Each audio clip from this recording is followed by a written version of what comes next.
Well, good afternoon. Trucker Todd here, and time for another video. All right, folks, we've covered this in other videos before, but I guess we're going to address it again. There's now a high school asking FMCSA to allow 17-year-olds to obtain commercial learner's permits. So we're going to talk about it in this video, but before we do, give me a thumbs up. Share this video on your social media platforms, and while you're at it, you might as well subscribe. Also, now that we've got all that out of the way, let's cue up the music and jump right in. Here we go. And this is why I do this, why I'm out here, why I keep that hammer down, flying by these road signs with home on my mind, with these wheels turning round. For my family and for my kids, for this life I wanna live, and this is why I do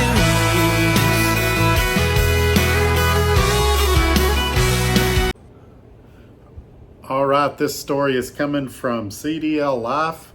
It says the article is titled, High School Ask FMCSA to Allow 17-year-olds to Obtain Commercial Learner's Permits. It says the Federal Motor Carrier Safety Administration is considering an exemption request from a high school in Washington State that would lower the age requirement for obtaining a commercial learner's permit. Now, before we go any further, I'm going to give you some input on this. Most of you are nervous about your kid taking your personal vehicle out on the town on a weekend night or whatever. Now we're going to put them in an 80,000 pound commercial vehicle, even with a learner's permit. Are we sure this is a great idea? Also, even if we do think this is a great idea, do we really need more drivers in the market right now? Haven't we been told that that's the reason freight rates are too low, is that we got too many people in the market right now? Which is funny because right before that, they were telling us we had too many drivers. Now, obviously, we don't have enough if we're going to let 17-year-olds get their CDL learner's permit. The story continues in a notice to be published in the Federal Register on May 17th. The FMCSA announced it will consider a rule exemption request from Connell High School, located in Connell, Washington. While current federal requirements set the age requirement for obtaining a CLP at 18 years old, CHS is asking for FMCSA approval for students enrolled in the Commercial Driver's License Program to obtain a CLP at age 17 and receive 180 hours of classroom, field, and drive time instruction before obtaining a CDL at age 18. Again, I think 18 is a little young myself, but 17 definitely is.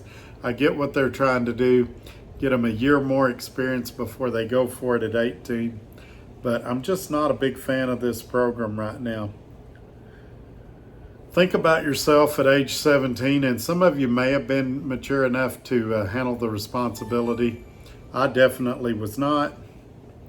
The students in the district are 70% minority and 70% economically disadvantaged.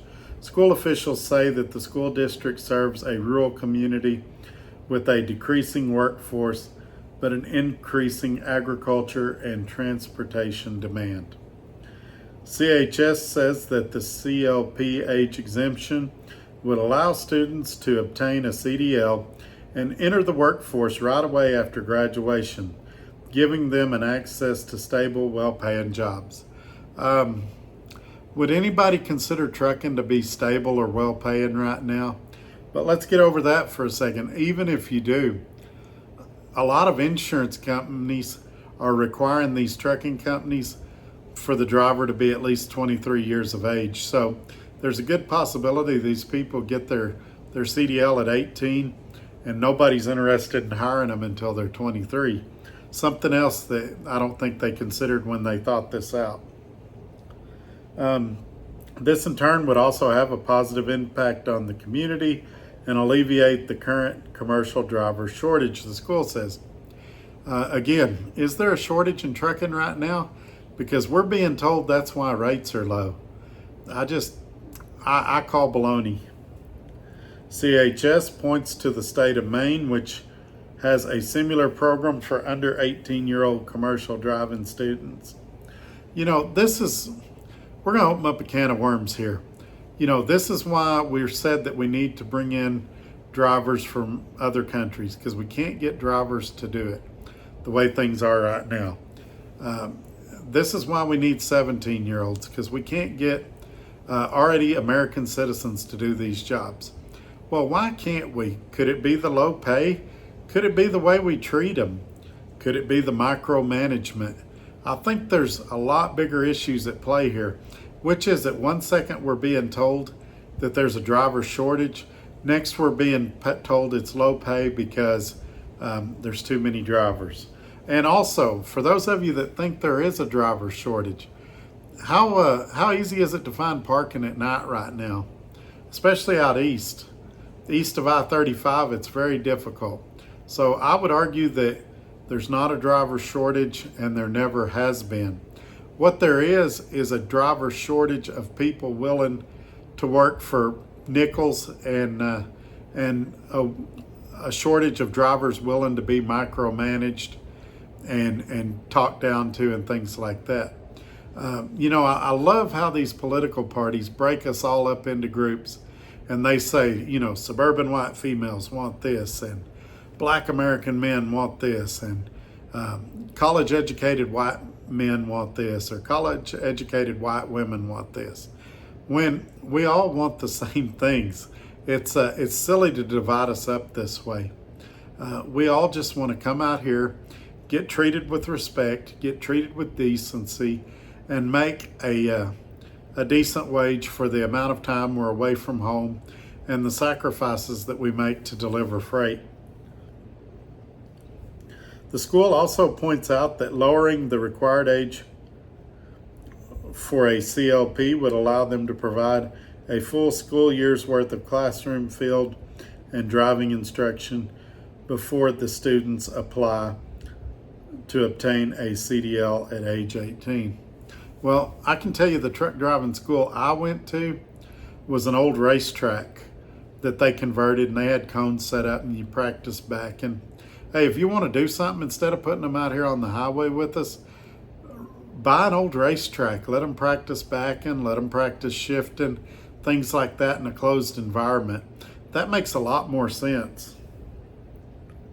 The FMCSA will accept public comment on this exemption request for 30 days following the publication in the Federal Register.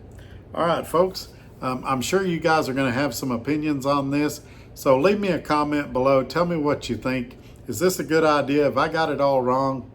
What would you do differently? And I look forward to hearing from you. Y'all take care. I'm out of here.